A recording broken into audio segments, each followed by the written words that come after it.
on that system. So there's no number they can call right now to discuss this with us? I don't have any number that they can call now. That's the way public comment has been handled because of COVID. But you did say that they all received their certified letters, correct?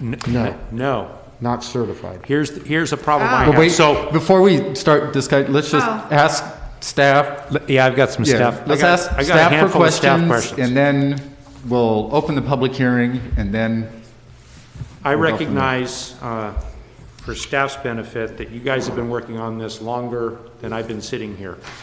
So I have a handful of questions. You mentioned, Michael, that number 4 Camino del Flores has a current active business license on that property, correct? That's correct. Okay. Do any of the others that are on this list have an active current business license? I don't believe so, but I did not. I did not check in preparation for this meeting. Okay. One of the things I noticed in reviewing my packet is that these notices were sent via regular U.S. mail. And it appears that they were sent to the physical address of the property, as well as whatever physical addresses may exist on the mainland.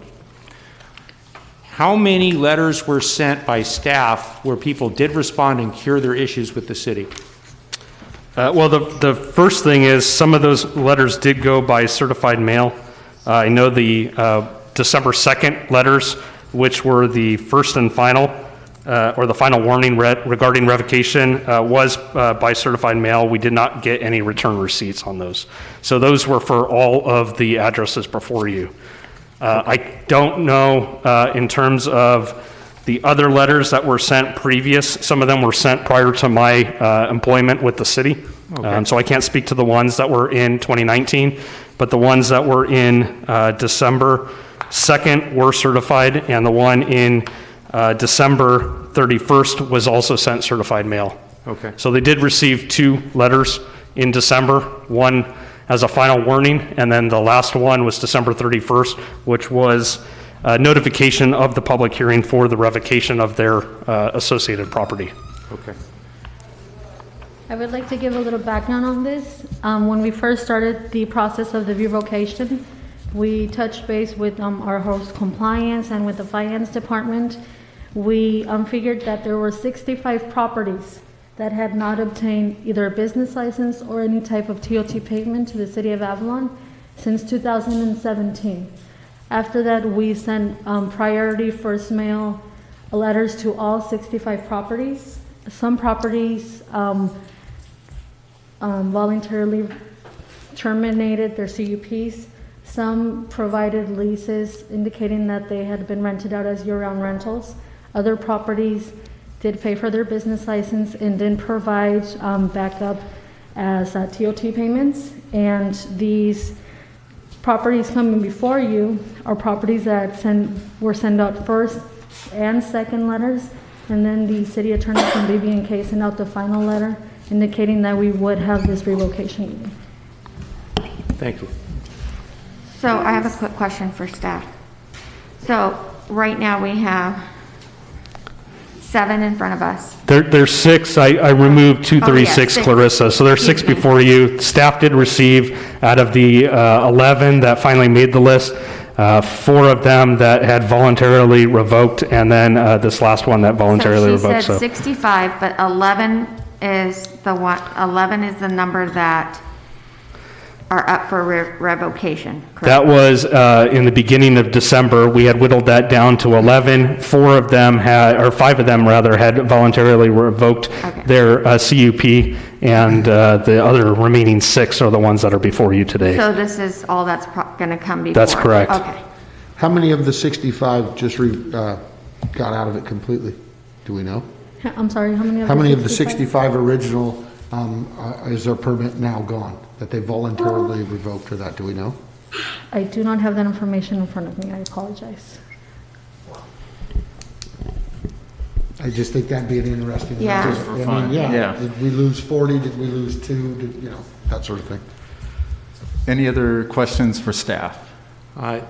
Upon the revocation, what is their appellate process?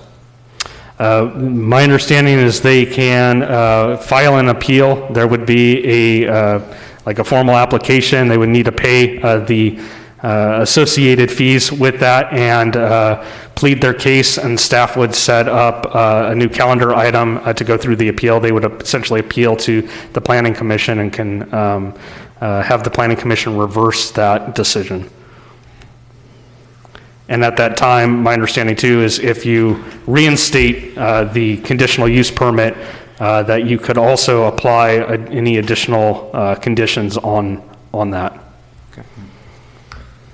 I've heard from the owner of 4 Camino de Flores today. Let's wait until we're talking about that one specifically, unless you have does that bring up a general question for staff about this process? Or it's specific to this one case? Well, Yeah, we'll wait for it. Any other general questions about background or how we got here for staff before we open the public hearing? I have a question. If they reapply and they want to reinstate their CUP after it's revoked, will it be the old CUP or the new CUP, the license? That would be my understanding, and Ken, you might correct me if I'm wrong. We recently changed just for your edification, City Council recently changed how transient rentals are regulated from a conditional use permit to a transient rental license structure. That takes effect on February 1st. My understanding is if you revoke their CUP and they want to reinstate it, they could potentially, that would be a decision left up to the Planning Commission, or they could just reapply under the transient rental license and apply that way. But that would be to the decision of the Planning Commission. I agree that they probably would not be precluded from certainly reapplying under the new law, or they could appeal any decision made today. Thank you. Okay. What I'm thinking is let's open the public hearing for the remaining live applications except the 4 Camino del Flores. Does that sound good to everybody? Yes. So we'll open a group public hearing, and then we'll come back after we've made a decision to that one.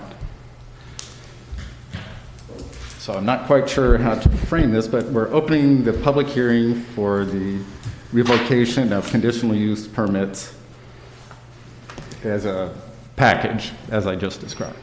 And for public benefit, that would be 219 Whitley, Yeah, 323 Beacon, 360 Clemente Avenue, Unit A16, number 57 Gaviota, and 59 Playa Azul. Thank you. Those and those only. And I do not have any comment. No comments were sent in. Anybody in the audience wishing to speak? Seeing none, I'll close the public hearing. Any discussion or motion? I will make a motion. Hold on tight here, ladies and gentlemen. And I do have it up on the, if it's easier, I have it up on the screen also. Okay. I would like to make a modification to staff's recommendation, so let's just discuss that first. Okay. It's currently not clear whether any of these 5 units currently hold a business license in the city of Avalon. I would like to verify that before we take their right to do business away. That being said, if one does not exist, I would like to then proceed with staff recommendation and have them be noticed by the city of Avalon by certified signature mail that we have done so. Now, Bob, if they didn't pay TOT for X number of years, does that influence your thinking? None of these before have paid TOT, which is why they're up for revocation The for a reason they're minimum here- of a year and a half. Right. And the business, I recognize why they're here, and the reason I'm yeah, I guess I'm not, but the reason I'm in this mindset is whether they collected money and used it, or whether they did not collect any money and use it, and did not file the TOT or whatever. None of that to me is relevant in this. We're taking a land right away. And in doing so, you know, we granted, this CUP is supposed to follow the property, and there's been a perception that this has value. So I want to make sure that when we do this in a way that it protects the city from this coming back and biting us in the tush. So for example, if they did buy a business license and they are, you know, intending to engage in business, well, then we have a different set of facts, right? So right now, staff does not know whether these 5 that are before us have a business license. One of them that's on the list that we're not talking about right now does have an active business license. So I just want to make sure that we're dotting our I's and crossing our T's.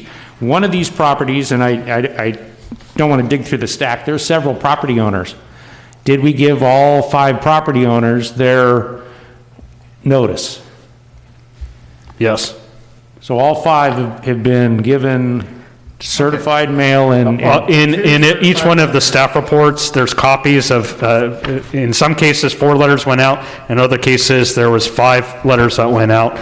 At least 2 of them were certified mail. Those were the ones that were sent in December. All of them, though, have received letters dating back since August of 2019. and we can document that we have, They're part of the packet. right, no, but we can document that they were given, That's correct. notice. So in other words, the ones that went certified, we got notification back that they did receive it. That's correct. Okay.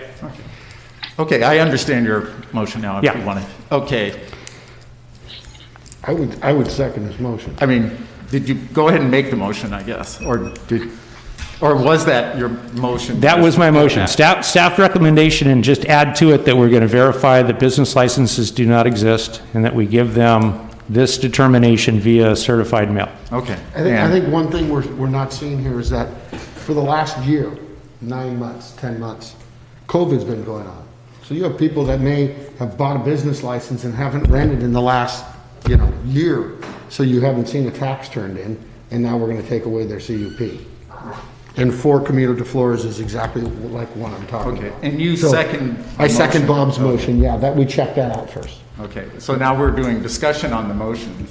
And when was the last TOT taken on this group of 5? For 4 Camino de Flores, we went back and we looked, we have verified payment from August of 2019. Since August 2019, while they have kept current with the business license, and I believe they are the only case, but we will verify that with all the other addresses here. I don't believe any of the other addresses do have business licenses, but they have not rented it out. We had received no communication from that property owner until 4 o'clock this afternoon, in which he was appealing that decision. I told him that the recommendation unfortunately will not change, that it was at the last minute. However, he does have options before him. He could contact and comment through the commission meeting, or he could file an appeal based off of that. With the other properties, not the, The ones on this motion. yeah, with the ones on this motion, No correspondence. and the last time, I guess, what was the cutoff date? Was it, December 15th was the original date. That was on the last and final notice, in which we requested them to either work with staff to try and figure out a way to reinstate or to voluntarily revoke. thank you. Any other opinions, questions, comments? Yeah, I guess, I understand the one that has a license and, the one we're not talking about. But these other people, they have not responded. They don't have business license, they haven't paid TOT, therefore they're not compliant, so I don't. yeah, I'm kind of leaning with you. I'm thinking, Did you just say none of those have business license, or you have to check? They don't know. I will have to check. I did not anticipate that being a factor. That was my fault, That's so. what the motion was, if So it that's has a why, business that's why I license- added that to my motion, because we don't know. right, and I'm thinking it doesn't matter. Because if you're not renting it out, that was the criteria. But I understand what your motion is. I'm just thinking that, for me, isn't that critical. They may or may not, but if they're not doing what they said they were going to do, and we've gone through this pretty lengthy process. So all these Well, others but- here, That's not. the Anyway, issue. The that's- issue is they're not that's in my compliance. thought. They're not. Yeah, I mean, Commissioners, what's the exact commissioners? verbiage in the, for revocation? I mean, not, paying it or not doing things. I don't think, and if you. Right. a side issue. Staff's recommendation is based off of the fact that they have been in non-compliance for over a year. One, because they have failed to uphold the terms of the conditions for which the CUP would be held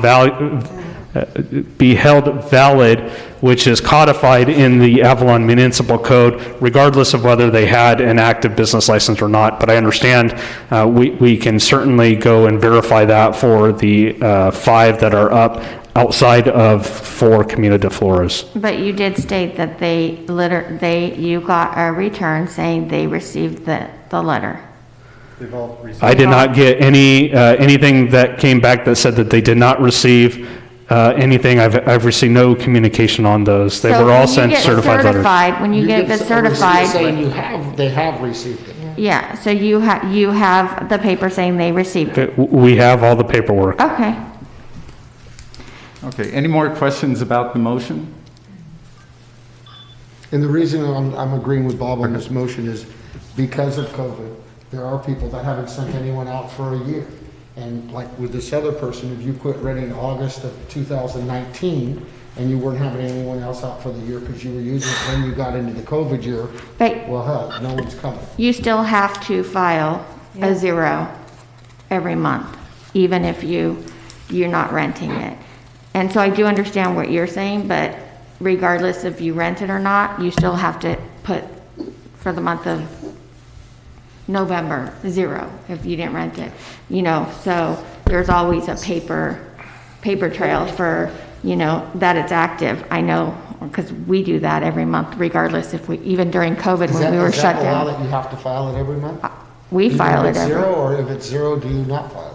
I file it every. At a minimum, that would be an ideal case. At a minimum, all that the municipal code says is TUT must be filed for a minimum of one night in a 12-month period from the date of which the CUP was issued. So at a minimum, they'd have to do it on an annual basis. So what I'm saying though is you don't have to Okay. file it every month with a 0 balance. You do not. I know It you is don't, because I'm in recommended this. that you turn in it that way. If you may wait till the last day of December to do so. However, we do recommend that even though you have not rented out the property transiently, to turn in a TOT form with a 0. But I understand why people wouldn't when they So- get rented out for 9 And I would months. also why not? just But like we to make can't- clear, when we first started this, like I mentioned earlier, these 5 properties never purchased a business license and never provided any TOT payment. Just want to, Okay, so. Okay, so, no, I thought we were checking on the business Exactly. license form. I don't have that in front of you to present, but one of the reasons we We'll did send double check those on that. letters was because no They did business not have license and no TOT had been submitted. Thought I could add a little clarification since I was involved in that original list. My name's Matt Baker. I'm the finance director, and I assisted the planning department in coming up with the original list. The original properties that I sent to planning to check did not have a business license in 2019 and had not paid any TOT for all of calendar year 2019. I believe that that was based on the list I gave. There were some that subsequently we did find payments for, and that's why some have been removed from the list. But the original list that I provided was the list that I had identified that didn't have a business license in 2019 and did not make any payments in 2019. But in this case, 6-4 actually. There were others They're on that actually- list of 65 that did subsequently have provide proof of payment. Some of the challenges we've had in coming up with this list is, so for example, a Sol Vista property might be in the CUP listing as 10 Avalon Terrace Road. In the business license database is 10 Sol Vista. So there was an element of matching that had to be involved, a manual matching process, and there were some that did come out of that process through planning where I'd identified them as not having a business license or TOT, but subsequently there was evidence removing them from that list. And that is, so all of the ones on the list that I originally sent didn't have I did not identify a business license for them in 2019. Thank you. And then as far as the TOT, I'll have to double check the municipal code, but I'm fairly certain that you are required to provide a report every month, even if you aren't renting it out. We, as a department, have not really actively enforced that requirement. And I would have to double check the municipal code, but I'm fairly certain there is that provision in there. See, I'm in the business, and I've never known it, that you had to turn it in every month if you've had no activity. Because you can have a unit that sits for 9 months with nothing, and then on the month that it does, you collected a tax, you have to turn in the report and state in it. When we get audited, that's, I mean, you have to every month, I mean, that they ask for months And we to do, see. we do a better job of enforcing that requirement on hotels and vacation rentals, just because it's a more manual process to do with every vacation rental. There's 27 hotels and 300 I vacation think that would rentals. help though, because then you have active people, even when their units aren't being rented. You're paying I mean, attention to it all the You're paying time. attention Agreed. that they are actively involved in their property and, you know, I mean, it's. And that's a procedural change that we can remedy Yeah, it in the takes future. literally 10 minutes max. I mean, it's, you know, I think it's important. At least it's in the file. You can say, oh, you know, they're still. Well, I guess that I'm asking, because when we look at 4 community floors, which is on this list that we've just stated. Well, let's not get into talking Yeah, about number let's not. 4 yet, because it's not on the list of ones we're talking about right now. That'll be on the next But I'm one. just Yeah. saying that they were all said that they've all been checked for a business license and they all didn't pay a tax. There's one that definitely slipped through the cracks. Okay, Okay. so that's why I was agreeing. Any with this other motion. discussion? Okay. Call for a vote? Commissioner Kennedy, Aye? Vice Chairman Glass, Aye. Chairman Hewart, No? Commissioner Putnam, No, Commissioner Say, Yes is no, no is yes? No is no on the motion, so no. Oh, okay. No. Commissioner Phillips, No. and Commissioner Smith. Yes. So we have. Yeah, I think the 3 motion ayes failed. and- The motion failed. Second motion.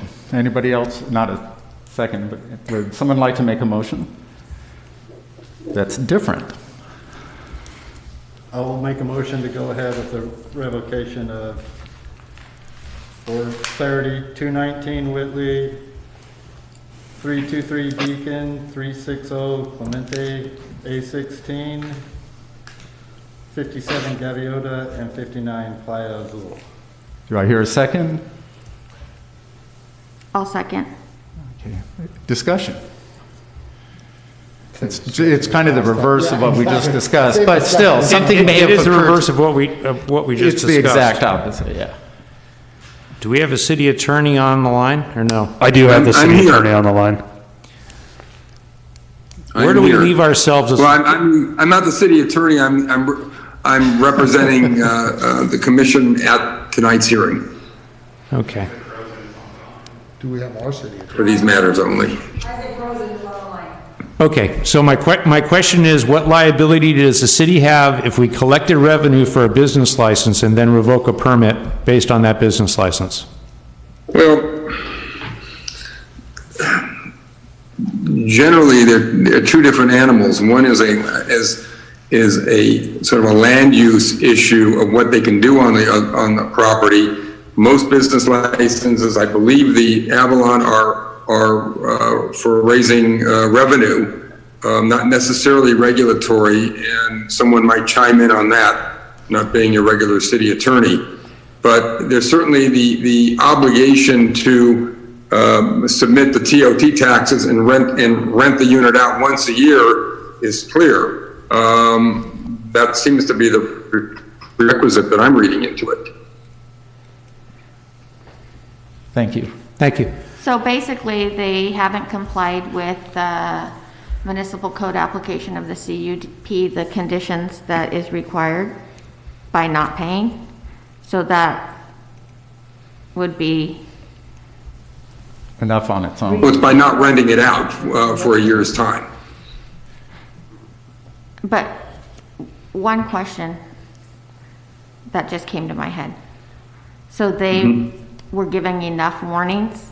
Because isn't that part of the revocation?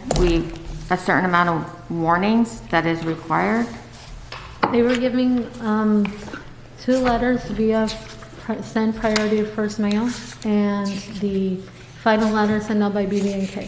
Okay, so what's the, in the municipal code, the revocation process as far as contacting them, were within that?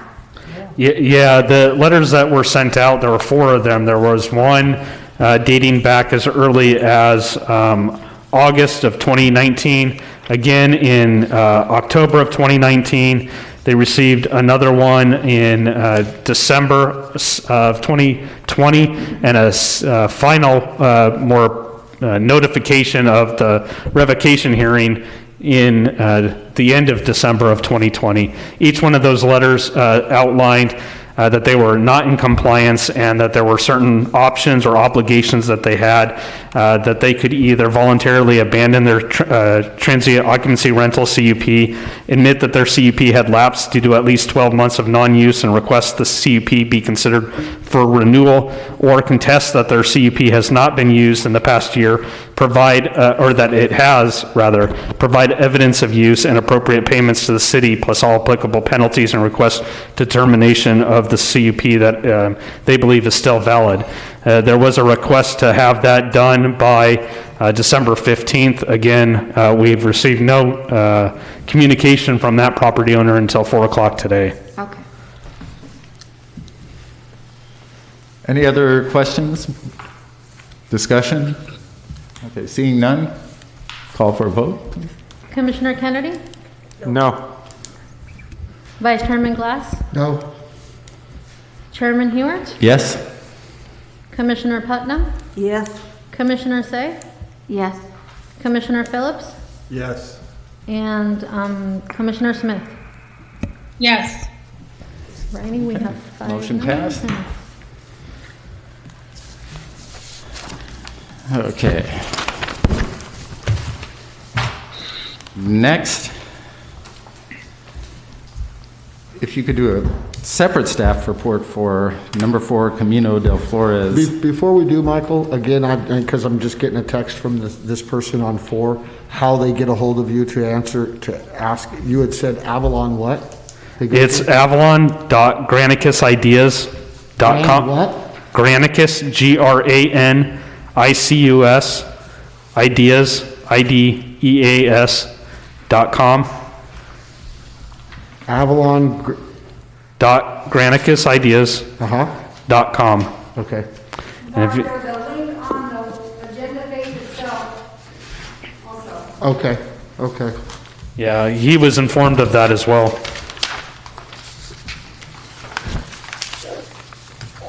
No problem, I'm just gonna text that out, and that way someone could participate if they wanted to. Okay, thank you. Okay, staff report, please. Whatever you think is unique or necessary before we open the public hearing. Yeah, again, like the other 5, this is a consideration for the revocation of 4 Camino de Flores. This public hearing is, according to Avalon Municipal Code, Section 9-8.501C, provides that CUPs may be revoked following 1 year of non-use or non-conforming use for transient rental. Each revocation hearing is categorically exempt under Section 15061B3 of the state CEQA guidelines, as there exists no possibility that the activity will have a significant adverse effect on the environment. Again, staff has gone through the process included in the staff report, and under the exhibits are copies of each of the letters, 2 of which were sent certified mail, return recipient requested. That was the letters on December 2nd, 2020 and December 31st, 2020. There were 2 other letters that were submitted to this property owner. Again, one in August of 2019. The other one was sent on October 25th of 2019. Staff had received no communication. The letters that were sent out detailed the process that they could take if they wish to contest the finding of the letters, and to also, if they wanted to find a way to make their CUP valid to do so. We received no communication until 4 o'clock this afternoon. I did speak with the property owner myself. I gave him the options that he had.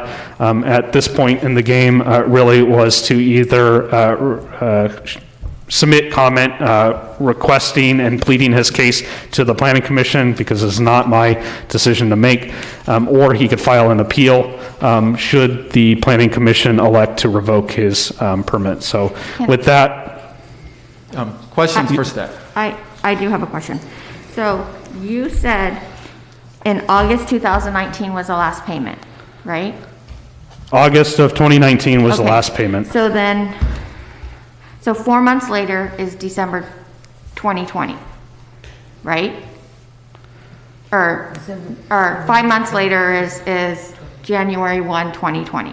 That's right? correct. Okay, so within the calendar year of 2019, It's not within the calendar year. The way the code actually states is it's a July, 12-month period July. from the issue of the CUP.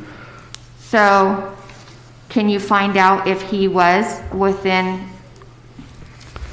the period in 2019? Because then we hit 5 months later is COVID. Well, from August of 2019 to December 31st of 2020, that's been over a year. So in order for him to make that compliant, he had the option to either pay for a night of rental or to communicate prior to today, which is approximately 18 months after the fact. Okay, so, I believe your question is, was he compliant prior to? correct, exactly. That's my question, because we're talking months here, you know what I'm saying, and he has an active business license, and then, 2020 hits, and then, My understanding is he had a history of rental for each year and was at least compliant from 2018 and 2019. They did not go back prior to 2018. okay. So that's good to know. And so, This guy's had a CUP for 34 years. yeah, So you missed one thing, and then we're going to yank it. That's what I'm having a problem with. Well, Because you I'm not had COVID. questioning Well, we this. haven't done it, we No, don't no, even no, know. no, I'm no, not I'm just saying. questioning No, this. I understand, but I'm But saying. you haven't. That's what my problem is. You have this thing, because I've had my owners too, all of a sudden, no, I don't want anyone in, this, that, and the other because of COVID. So you've had this unusual situation. Here you've got someone who's paid for 34 years for a business license, has paid a toad every year, and this 1 year, No, they I have not. understand. That's Any, why I'm any trying to questions get for to- staff before we get Okay. into that part? So basically, he's pretty much been in compliance, it sounds that way. I mean, you're talking Well, not years again, I of would, not paying TOT taxes and a current business license. I'm asking you, correct? my response to that would be he's been out of compliance since August of 2019, period.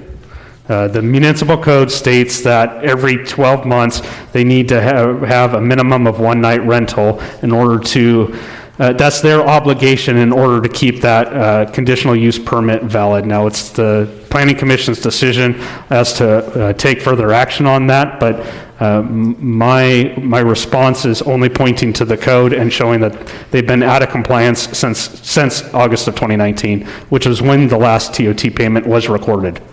Okay, thank you. Any other questions for staff before we open the public hearing? None? Open the public hearing. Anybody wishing to testify, any additional information? I have not received any comment as of yet. Okay, I'll close the public hearing. There, so discussion first or a motion first, either way, I think, in this. I'll make a motion to give this unit 30 days to cure with filing whatever fees are appropriate to the city of Avalon for the period that may or may not be outside the window of one rental unit per year from the date that this thing was issued, and that make sure that his business license is current, and if he's outside that 30 days, it then revokes. Do I hear a second? I second it. Okay. Any discussion on that motion?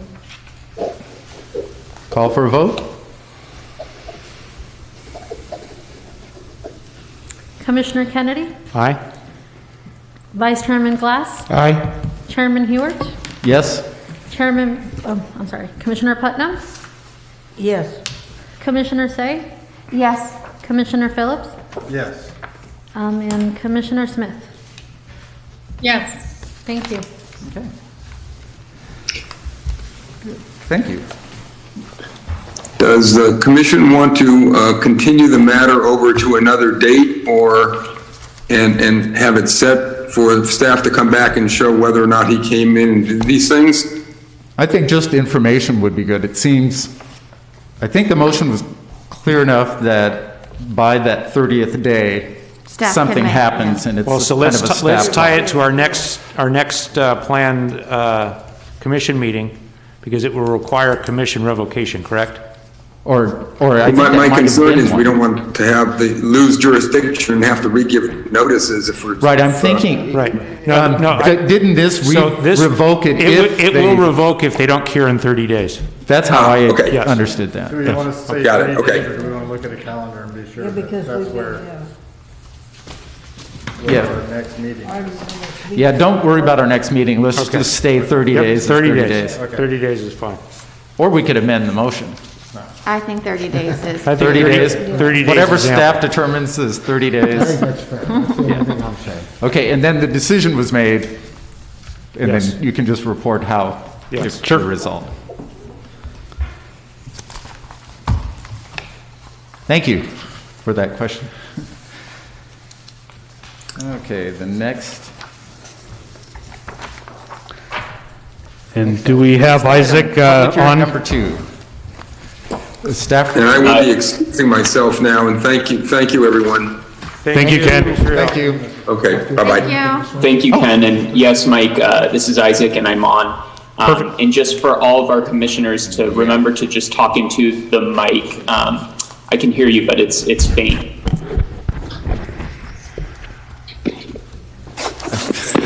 Okay.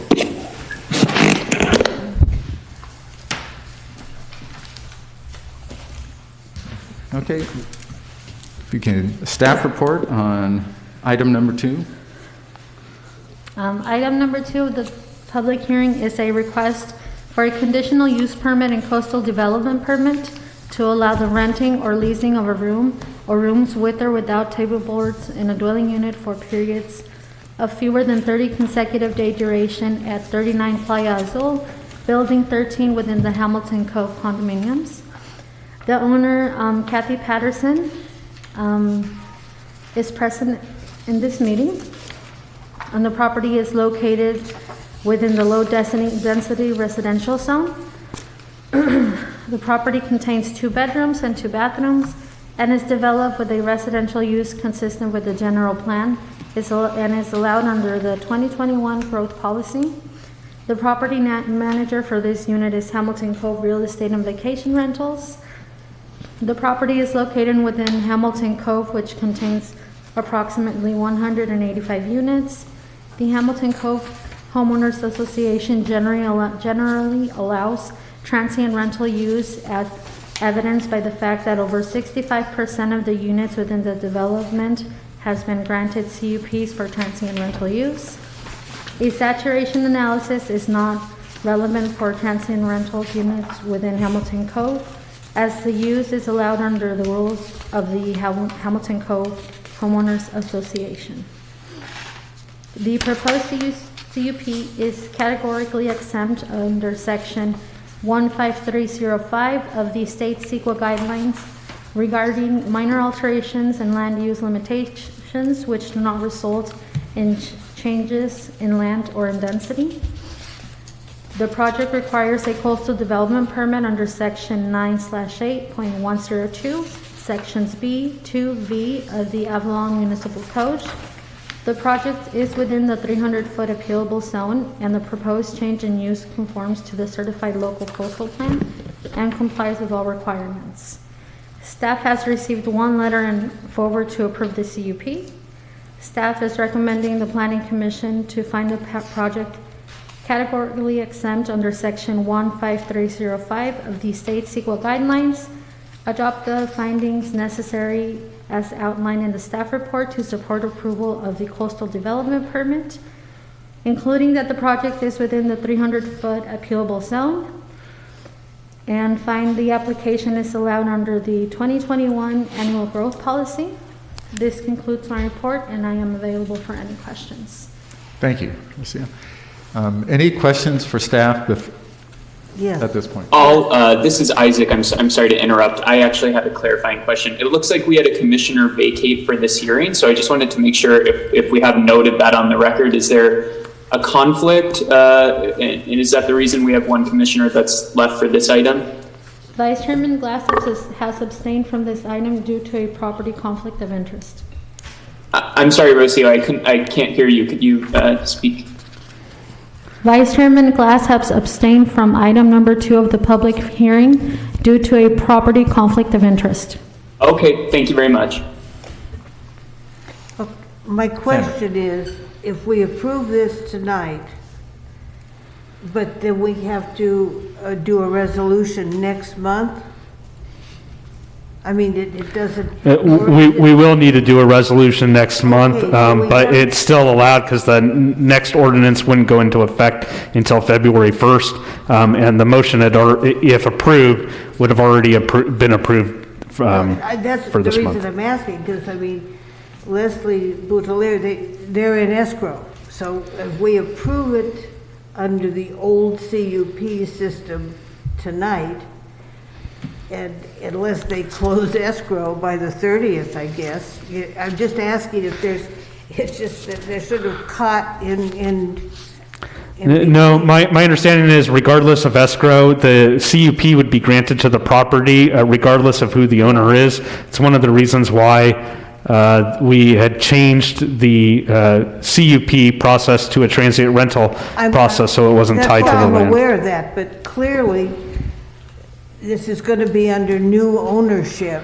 Yeah, Right, and that's a consideration that the Planning Commission can make. Unfortunately, because escrow had not closed, the people who are in escrow would not be able to apply. It has to be the current property owner. If you do not approve that, they could reapply under the transient rental license with the new property owner. But, so, oh, go ahead. I'm just asking to be clear that if we approve it, I've got no problem approving it, but could they somehow get caught in between, by a few days or something? We're going to approve this tonight, but then, tonight we approved 3 resolutions from last month, sort of.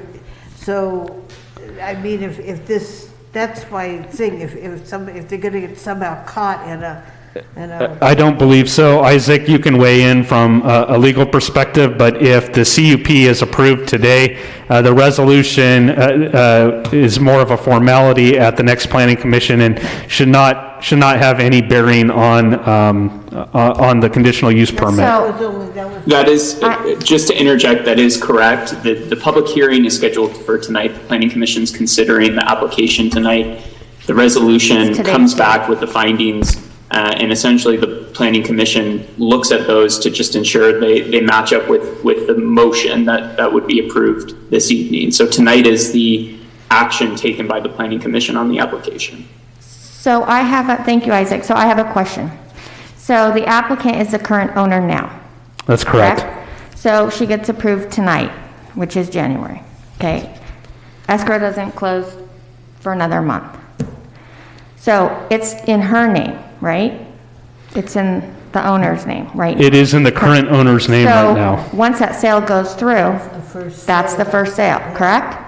Yes, that would be. It would be, but that ordinance does not take effect until February 1st. So if it closes before February 1st, my understanding would be it would be 2 sales. Okay. If escrow closes after the 1st, that would be considered the first sale, and they would need it. So, okay, but so if it does close after February 1st? Correct. That would be the first sale? Correct. But if that's just, okay. We've been doing this for so long, it's like I already thought it was in the box. Any other questions for staff? And we do have the applicant here for questions for them as well. Okay, I'm going to open the public hearing. Anybody wishing to speak for or against this proposal? And your name and address, please. Hi, my name is Kathy Patterson, and I'm the co-owner of Hamilton Cove Property 39 Plaza Azul, along with my husband. And just wanted to really appreciate you guys considering this application request. We have been full-time owners in Avalon for a little over 20 years. We originally purchased this property with intention to have it be an investment property and to rent it. What happened was we fell in love with Avalon, and we had a young son, and we decided this is the place we would like to raise him. And we did. He's now an Avalon grad and a UC Berkeley grad. What's happened now is that he's enjoyed island life so much that he chose to move to Hawaii. And he's now made me a new grandma, and I'm thrilled for that. And my husband and I have decided that we're going to relocate to Hawaii and join them. So at this point, for our current property in Hamilton, we have the choice of either selling a property or renting it out. And either option is perfectly fine for us, but we really, really appreciate you guys considering us being able to rent the unit out.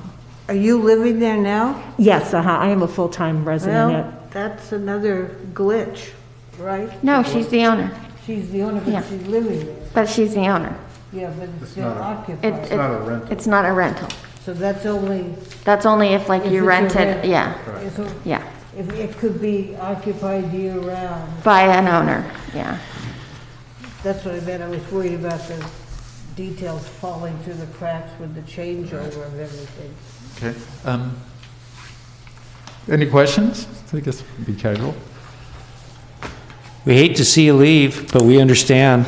Chase those grandbabies. You know, Bob, I knew you would. And I'm going to do my best not to get emotional. I have loved it here, but it is time for us to pursue this next life. Yep.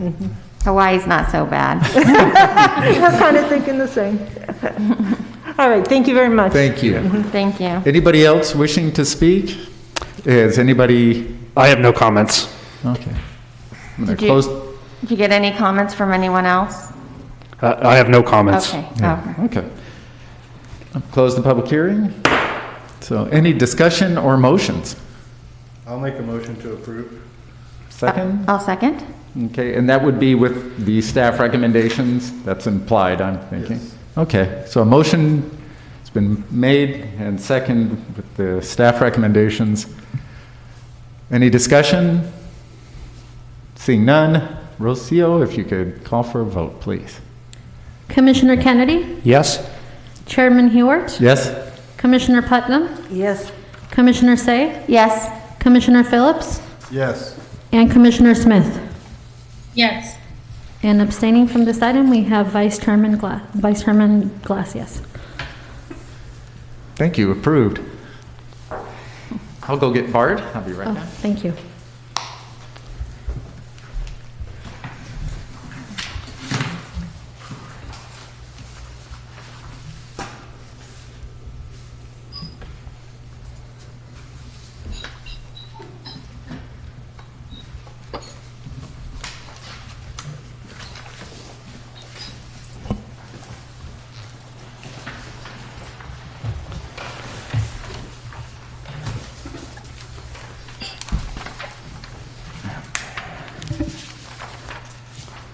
Okay, item number 3. Yeah, item number 3 is actually going to be led by Isaac Rosen. So Isaac, I'm going to hand it over to you.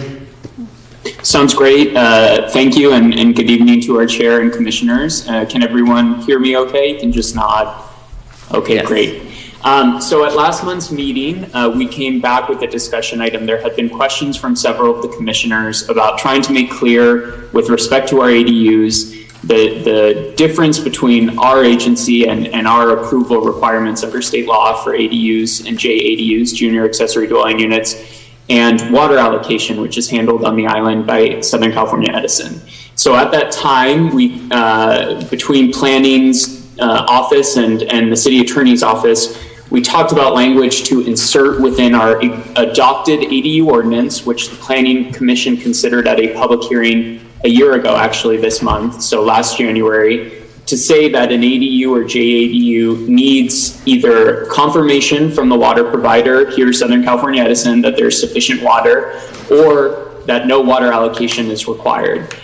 So that language, which was brought to the commission last month, has been inserted. And as mentioned in December, there were several other sort of cleanup items that have been included as part of this public hearing to revise the accessory dwelling unit ordinance that the commission is being asked to recommend to the city council tonight. Part of that has come from a tweak in state law that came in, I believe, March of last year, so after this was considered by the commission. So there was one legislative cleanup at the state level, and then there was also guidance issued by the Department of Housing and Community Development, the state agency that's tasked with sort of ensuring local ordinances pass snuff with the state standards. They issued an ADU guidebook in September of last year, September 2020, with their own interpretation of sort of permissible language and how local agencies should process ADUs. So before you tonight is an ordinance with several relatively minor revisions that are spelled out in bullet point in the staff report. I'm happy to talk through any of those specifically. And a reminder that this is a public hearing, so we can take questions and then open it up and have a robust discussion.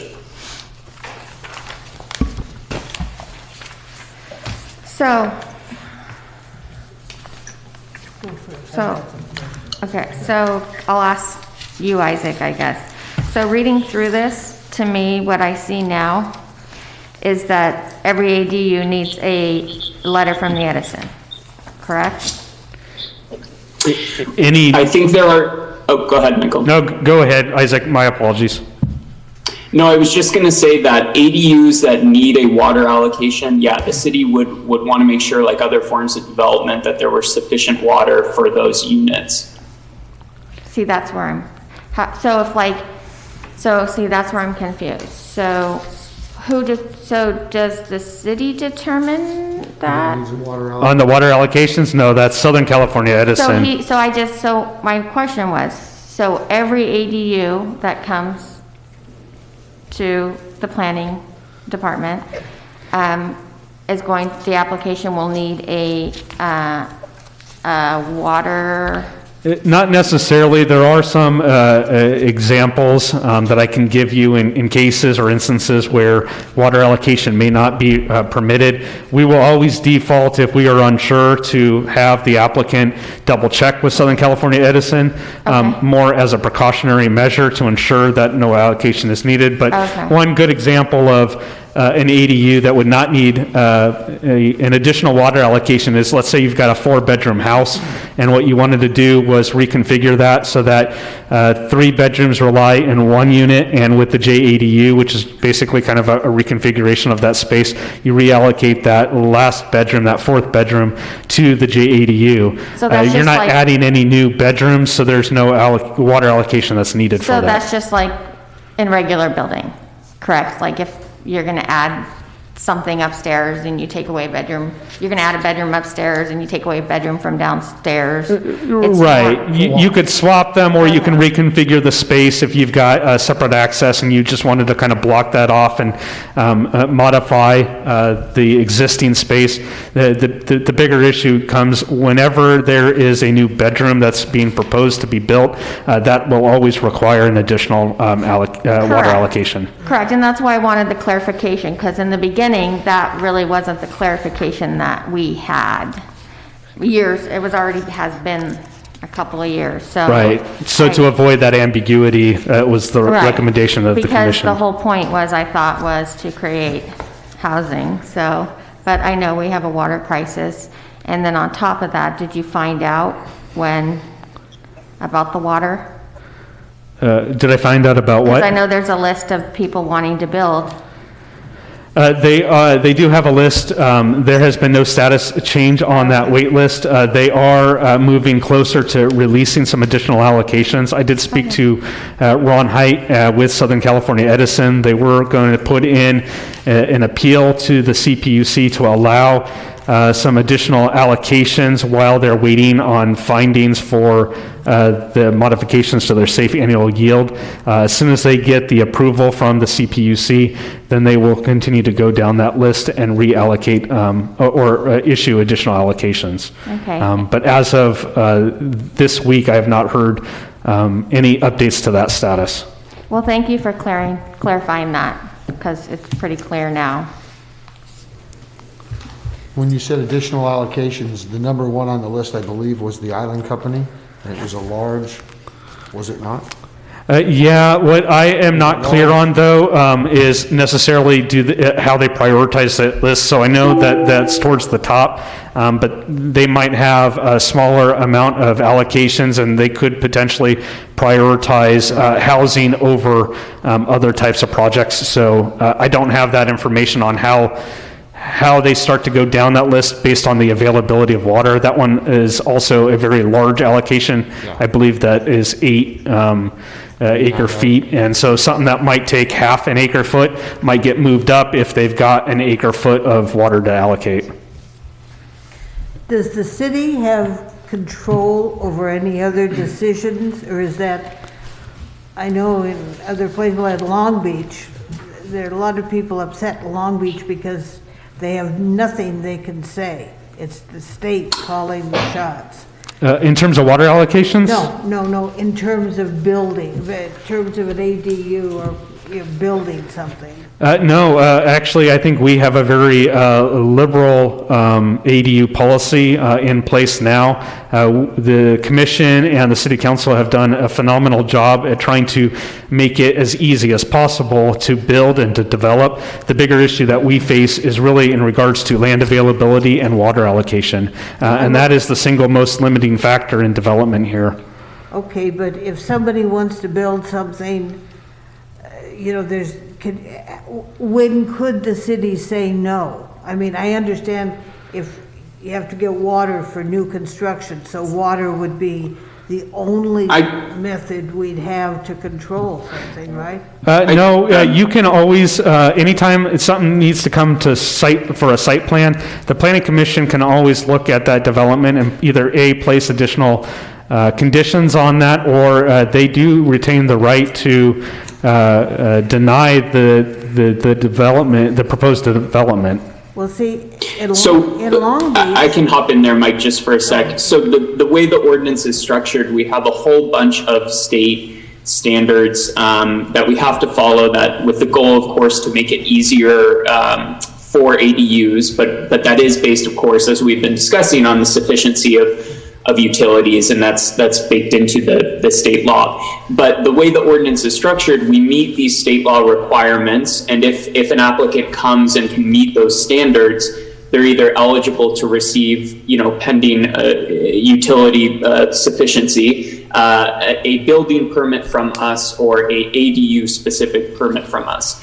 If they want to build an accessory dwelling unit that exceeds those state standards that are set out by statute, then they would need to essentially apply for an entitlement, like a conditional use permit. So we're meeting our sort of state law standards by ministerially approving ADUs or JADUs that meet the state law requirements. If it's beyond those, if they want to, like if someone came in and wanted to build a massive ADU that far exceeded sort of our state limits, then that would come to the commission as an entitlement. well, I know of one development in Long Beach, close to Long Beach State, that somebody, and you're dealing with, late 40s, or post World War II housing, houses 3 or 4 bedrooms, 1 story, this and that. You got a 2-car garage, and somebody has been approved for adding on an ADU unit behind their 4-bedroom house, and that ADU unit's going to have 7 bedrooms. and you're 4 blocks from Long Beach State. So I think you can pretty well figure that that could wind up with 2 people in each bedroom and a whole lot of cars and no place to park. And that, but, somehow, I mean, the city of Long Beach had no recourse. I mean, so I was. You said 7 bedrooms? That I'm not sure. Anything over a certain square footage threshold would no longer be able to be administratively processed. It would have to come to the planning commission, and the planning commission would have a little bit greater control over. Well, I think that apparently they got it down to another 4 bedrooms. So now you're only dealing with 16 people, you know, with a 2-car garage, if that's still a garage, and no, you know, no parking, so the whole, that whole neighborhood is. My understanding also is ADUs are subjected to size limitations, and they cannot exceed 50% of the original structure. So if you've got a 1,000 square foot house, the ADU can only be a maximum of 500 square feet. This would be a separate building taking up the whole backyard. Then it wasn't an and- ADU. Yeah, I can't speak to why or what's going on with Long Beach. I can only speak to how we can provide enhanced control through the existing ordinance that we already have in place. Any other questions for staff before we open the public hearing on this? Okay, seeing none, open the public hearing. Anybody wishing to comment, or has any comments come in? I have received no comments. Okay. Seeing none in the audience, I'll close the hearing. So any motions or discussion? And I saw the staff recommendation on the second to the last page has the wordings for a motion.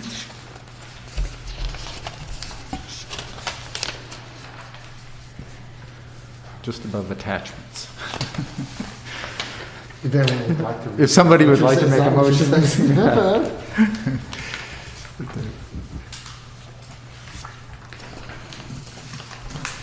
I think we've looked at this thing for quite Yeah. a while. We'd obviously like to see housing appear from this.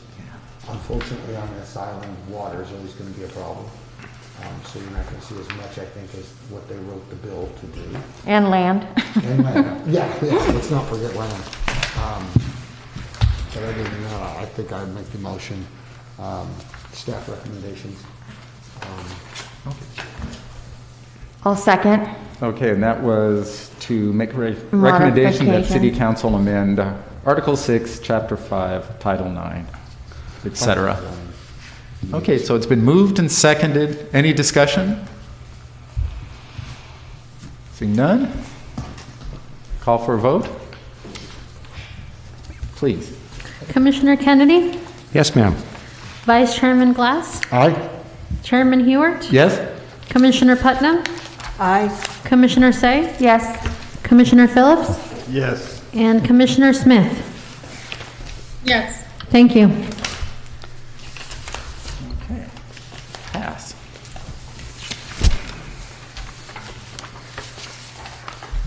Okay, the items of discussion, update. Yeah, so good evening, Commissioners.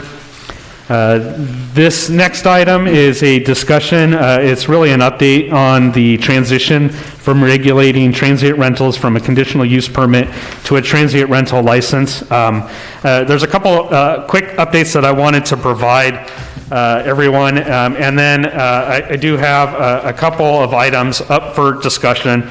Really, what we're trying to do is gauge the interest with the planning commissioners on a couple courses of action.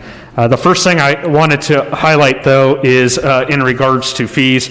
Because this is getting ready to go into effect on February 1st. City staff is actually right now in the process of reevaluating the cost for processing and issuing transient rental license and coastal development permit. Those fees will likely be pretty comparable. They may go up or down slightly, but they will be pretty comparable to the current licensing scheme. Originally, what we were anticipating or hoping for was by changing a conditional use permit to a transient rental license, that would no longer need a coastal development permit, which would thereby potentially lower the costs. However, after a lot of research, we have consulted with the city attorney, and they also agree that a coastal development permit will likely continue to be necessary because it is a change to the intensity of the land use, regardless of how it's regulated, either by the CUP or the transient rental license system. The last cost of services study was conducted in fiscal year 2001, 2002.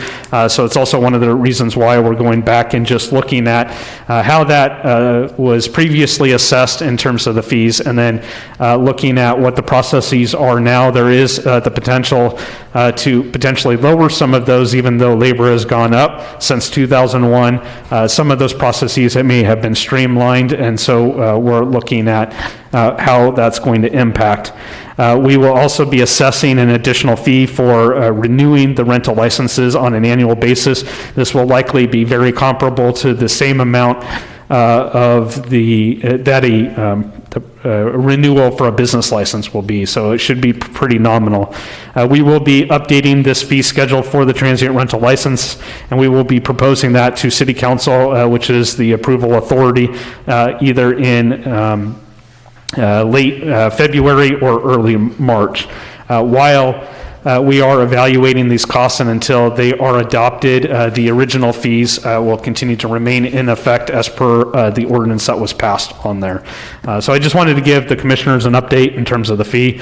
We are working actively on it, and hope to have some additional information to share out at February's meeting on there. The next item that I wanted to talk about were some additional considerations. Again, this is just to start the discussion and see if the commissioners are interested in pursuing any of the following considerations. The first one is to look at the minimum number of nights and the 12-month requirement.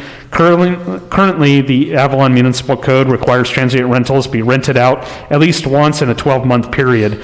This is according to AMC Section 9-8.501C.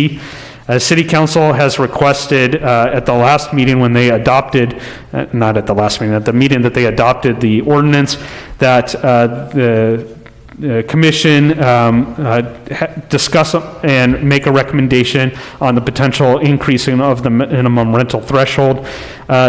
There's also a potential issue in terms of regulations. This came up during the process for moving some of those CUPs for revocation, and that's the issue of how 12 months is defined. Right now in the municipal code, 12 months is defined from when a CUP or transient rental license was issued. So you have a minimum of one night. Let's say you had a transient rental license that was issued in February, then you've got 12 months from February to rent it a minimum of one night. Staff's recommendation would be to reevaluate that 12-month requirement, to consider redefining 12 months to either mean the calendar year or the fiscal year, just to make the regulation and compliance a lot easier from a regulatory standpoint. And then last, and I'll go back to here before I conclude my brief discussion, is to look at a proposed penalty structure for non-compliance for anybody who illegally rents out their unit for transient rentals. There's a lot of other cities that have a whole different scheme on that, and the Planning Commission, should they choose to look at penalties, could implement this in a variety of different ways. Many cities have a tiered structure for first offense and subsequent offenses. This can range anywhere from $2,500, such as the case with Indian Wells for the first offense, to a percentage. La Habra Heights is a good example of that. For the first offense, they do 400% of the first offense based off of the listed rental price, or if no rental price is listed, they've got a $1,000 minimum fine for the first offense. San Francisco has it less than or equal to $484 per day that unit has been rented out. Other provisions have either no warnings given, citations and notices to cease and desist are issued. So there's a lot of different ways that we can take a look at this should the Planning Commission warrant that. So with that, I'm going to pause here and just kind of see where the Planning Commission would like to move, if they would like to even move forward on any of these. And we can also bring this back for a much more robust discussion. This is just to start that conversation and really gauge interest, and not expect any formal recommendation to the City Council at this time. That would be brought back at a subsequent meeting. Thank you. Any comments or ideas? Well, the comment on the associated fees, when we were first doing this, these fees were going to supposedly drop drastically. Because now you're at $3,200 to apply for a license. That missed the mark completely of what we were talking about when we did this whole thing, completely. Because it was going to drop substantially. Now we're hearing it's going to be the same. I think that's partially because the process is the same. Isn't it? I mean, you're not having a public hearing. No, for the license, correct? For the license, everything for the first 2 years stays exactly the same. There is a public hearing. Okay. It still comes it's back. after 2 years you can reevaluate and then decide whether you wanted staff to process that administratively or not. That's one of the reasons why potentially the fee might be comparable to what the fee is now. Again, I don't have the full reevaluation of those fees, so I can't tell you what those fees are going to be recommended Did at. that get added in by City Council when they passed that then? That would be enacted by City Council. Unfortunately, the Planning Commission doesn't have the authority to approve those fees. So I have a question. So when you said that we can reevaluate it in 2 years, the process, every CUP though, since it's not running with the land anymore, do you still have to notify? All of the notifications and all of the process are exactly the same. That was what the... So doesn't that mean they'll have to come in front of us no matter what? That's correct. For a transient rental license, there is still a public hearing. There's still the public notification process. The process itself has not changed. It's the regulation that has changed. Right. And then I guess depending on how comfortable we are with this after a few years, we could modify the process and have it go administratively or not. But it would never be able to because we have to notify. Yeah. That's my whole question. No, you can notify and still have But it it be still has to administrative. have a public hearing. Not If- necessarily. Right, he just said that, right? No, Or I did mean, right now it does, but Right after a now. couple of years. Oh, in 2 If we were years, to you- modify it, if we felt comfortable and if the city felt comfortable Okay. that what we're doing, So when you do is hitting the mark, notifications, then we could- it's, when you do notifications, so I always thought that it had to be heard by a body. no, No, it doesn't? Okay, okay. it does, yeah, right now it's the same process. Everything's the same except the permit they get is So a license, if they not a put conditional use. notification to all the adjacent properties, then any complaints or anything would be done through? Heard in a public hearing right now. No, Yes. now, but okay, But in the future, we could modify that. okay. Right. You could either eliminate the public noticing requirement, although if they still have to do the coastal development permit, there might be some public noticing requirements that are a part of that. Or you could modify the existing ordinance to weight the complaints or the public input received on the administrative decision. Okay, Thank you for clarifying that. How about the idea of, since we're talking about money, what do people think about the penalties and fees? Or is that something we're interested in? Well, I think there should be like probably a certain amount that has to be paid a year, not just $12 when you have the license or the permit. However, now I'm a little concerned about the $3,200 just to get the license, so. Well, so let's step back a bit. When we first started talking about this, we had two strong focuses regarding how we were going to change how we handle a CUP. Issue number one was, it makes more sense that it's no longer a land use thing where a permit follows a piece of property in perpetuity. I think that's bad planning. The other area of concern that I thought that this was addressing was that we were no longer going to be the governing body, that it would be an across-the-counter type permit thing so that we could function and focus on planning issues rather than being an approval board for vacation rentals. Now I'm hearing that's changing.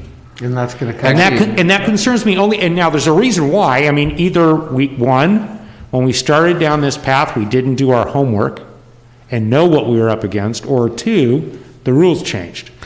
I think. So on the subject of the transition, it was at the Planning Commission's request to continue to allow the public hearings for a period of 2 years, one, to transition that and to see how the process works and to evaluate what's going on, and to be confident that the planning staff would be able to process these with fidelity administratively, and then after 2 years, you would the Planning Commission as a body would reevaluate whether they needed to continue to hear those, or to, at that point, to hand over the reins to the planning staff and allow that process to transition to an administrative process without the need for the Planning Commission. Yeah. But you wanted to retain the option to be able to do that, and that's where the discussion was left. And my understanding is that'll take additional public hearings and it'll be an amendment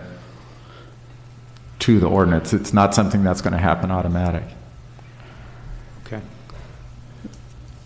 Well, that is a provision in the ordinance that was passed, was to reevaluate it within the 2 years and then make a decision on how best to proceed. Okay.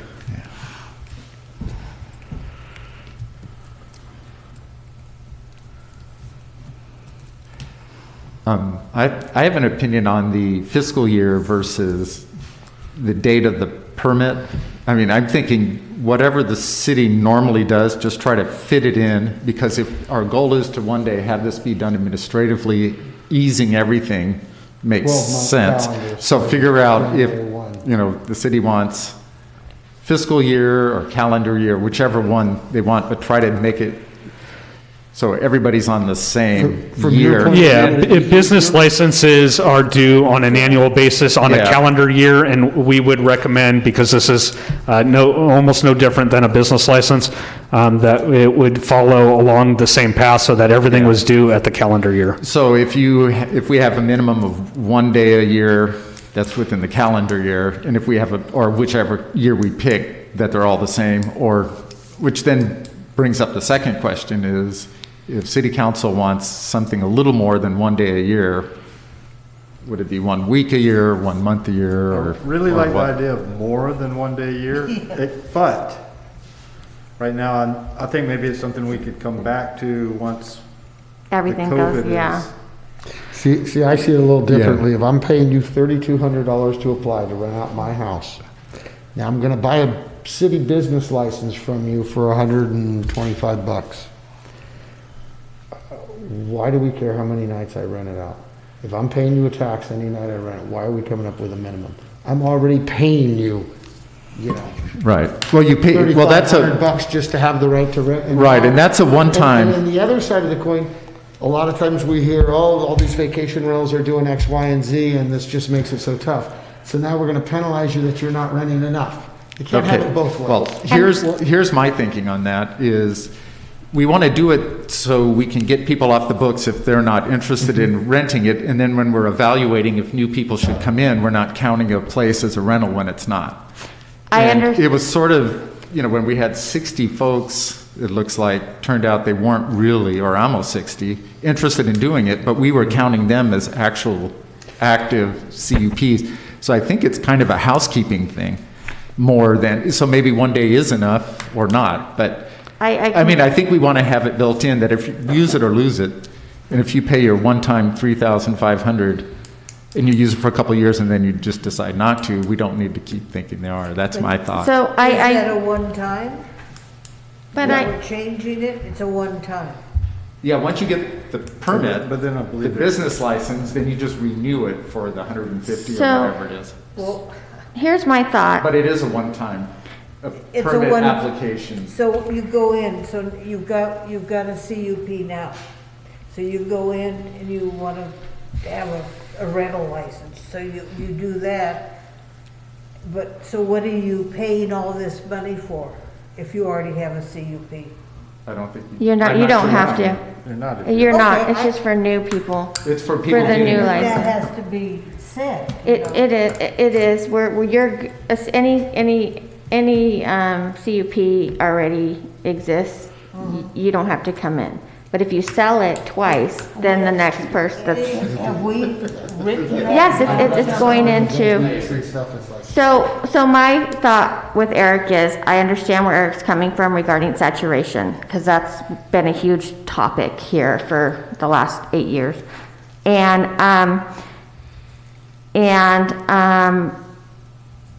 I know we determined when Amanda was here, before she left, that nothing really, saturation has gone up in the last 15 years with all the CUPs.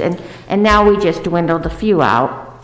I'm not sure how many. It'd be nice if we can find out how many, out of the 65 that are gone, when you have a moment. I know you're Yes. busy. I But can provide an update. just so that we can have it in our heads. And, but another thing that I do have a problem with now, that it came up, another issue was the whole thing about changing the process or the licensing, was so it didn't run with the land because of the value it gave on a property that's going to sell. Well, now, new licensing of February 1st is going to become a license now, and it's a $3,200 fee. So what do we care if they rent it?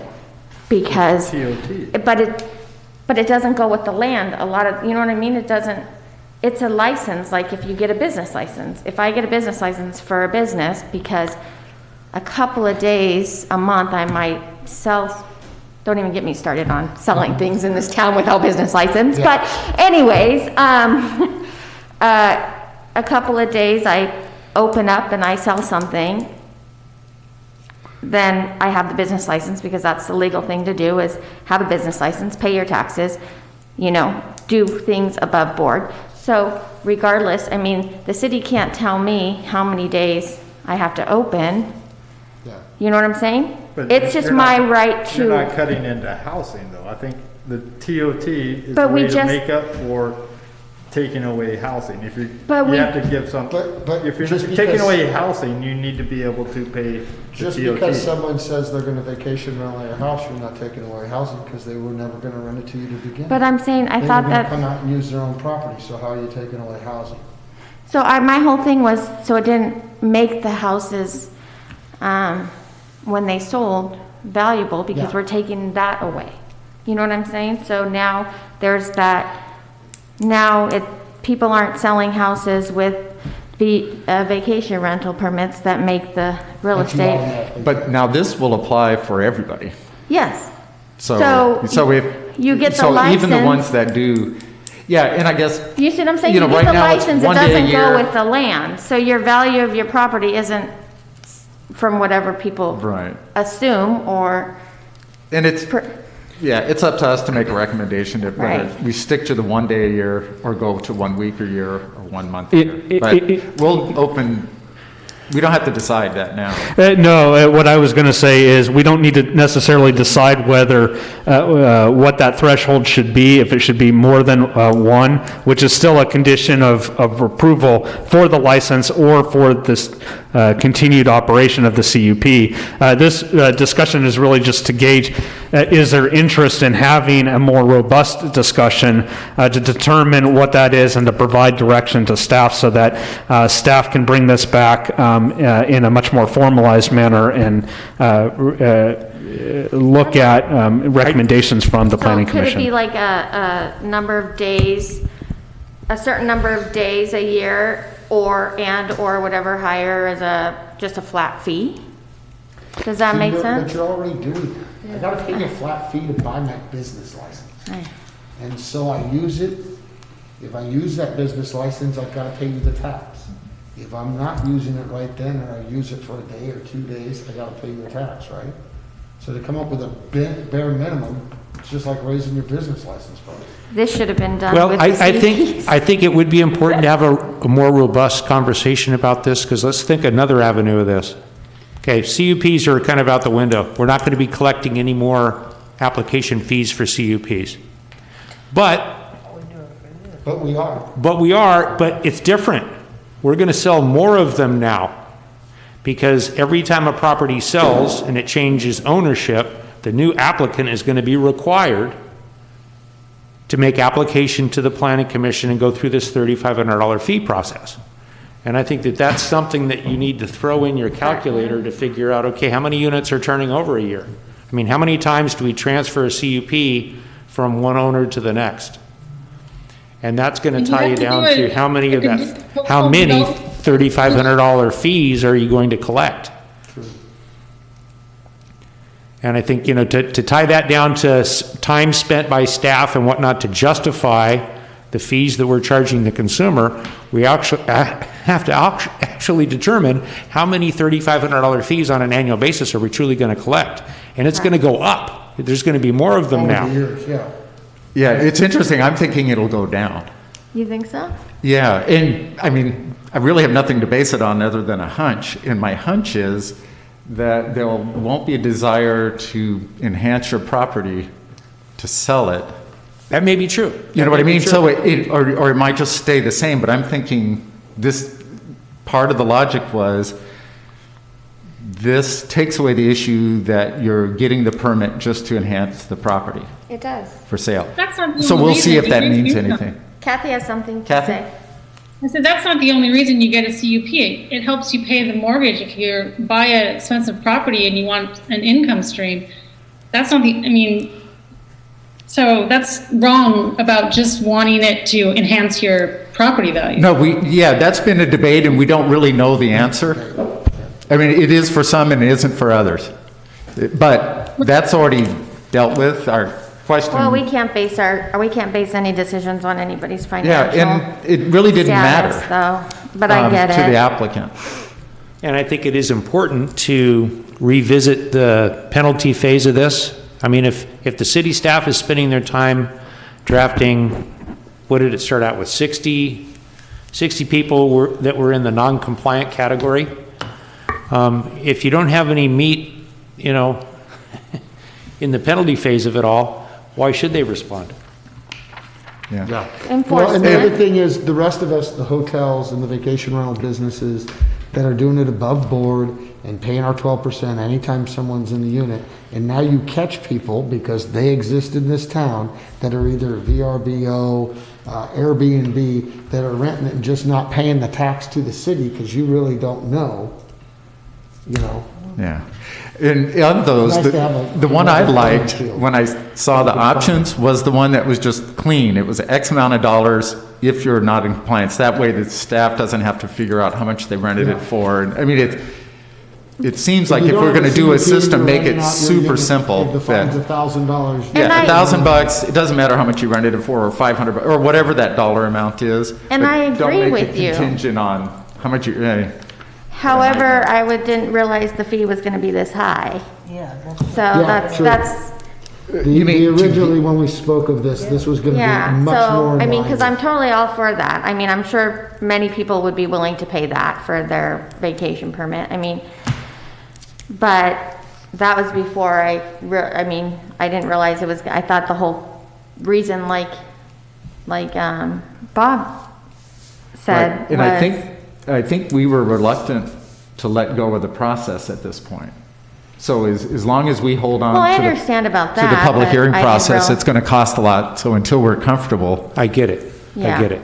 I just didn't know how we got there, and I didn't recognize that we. Yeah. were Oh, no, hanging on- that we were hanging on to that process. Right. Yeah, and I think part of it is we just had such a wide range of options, and then when it got narrowed down to this, it was a little bit, it wasn't anywhere near the options we were looking at. And to be fair, it barely passed council. Right. Okay, so.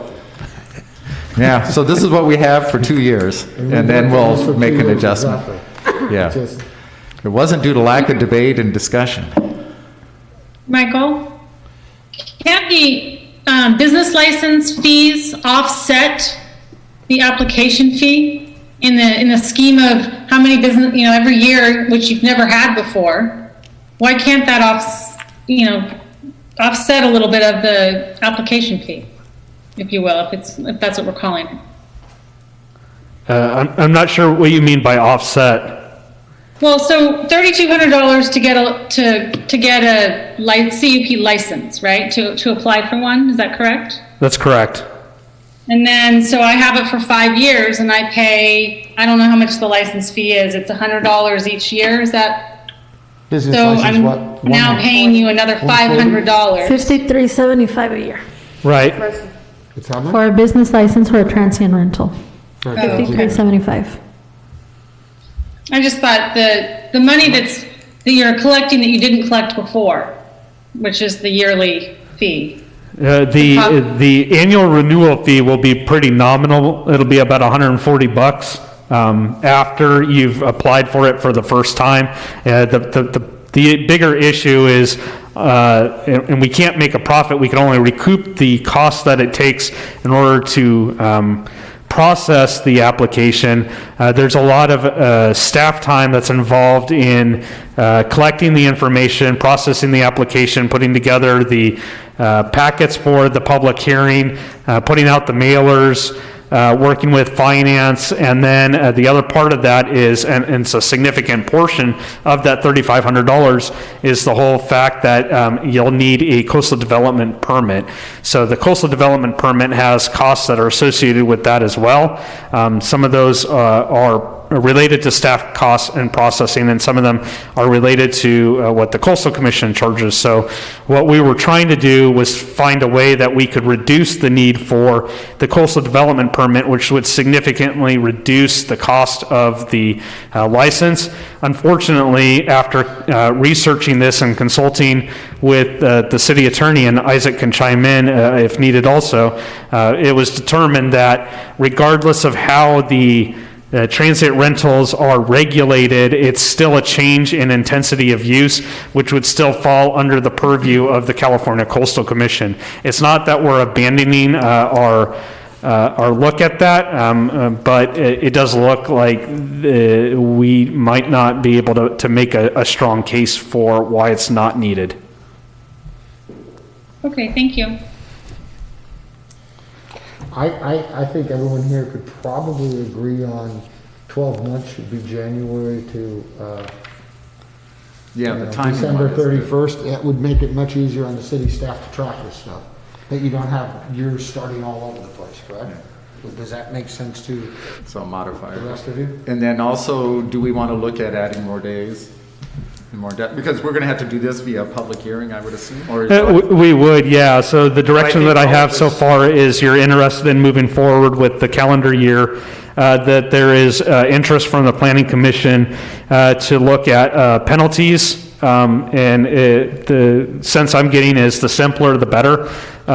Something similar to what Palm Deserts was. They have a $1,000 first offense, $3,000 for subsequent.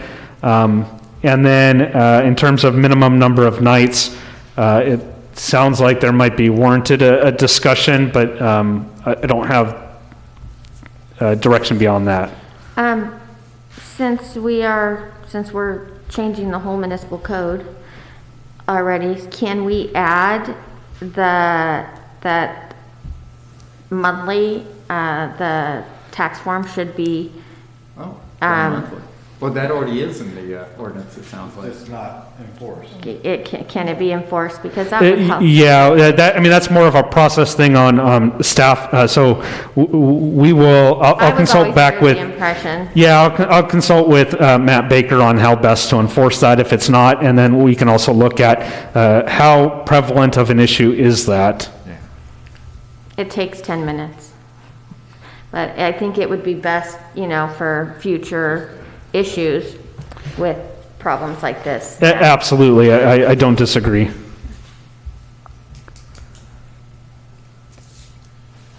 Okay, enough, any more discussion on that? Thank you. Perfect. Okay. Yeah.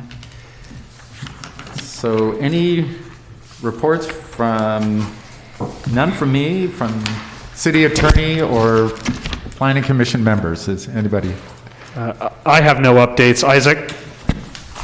None for me. I appreciate the commission's input for this new process and their consideration of our items tonight. I actually have a question for Commissioner Say. You asked the number of CUPs since, do you have a specific year that you want me to take a look at? No. That you said that there was 65 that you found that were in violation? Yes. So how many are off the books? Okay, I actually do have a PowerPoint an Excel sheet of all the properties, how many complied. The ones that aren't, that gave up their permit, so that Yes. we can, I can actually provide that to you tomorrow. Okay, yeah, via it's not email. in That'd be any fine. hurry, just so we know. Any When planning we voted commissioners? Anything new? I'm good. You can't hear. Hide behind this screen here. And thank you, Rasil. I know this has been Yes, Crazy. never ending. Pardon me? We were thanking Lucille. Yeah. Yeah, thank you. you. Okay, any business from the audience? Don't see any. That's it. Good night, Tony. Thank you. Good night. Good night, Tony. Hi, Tony. I would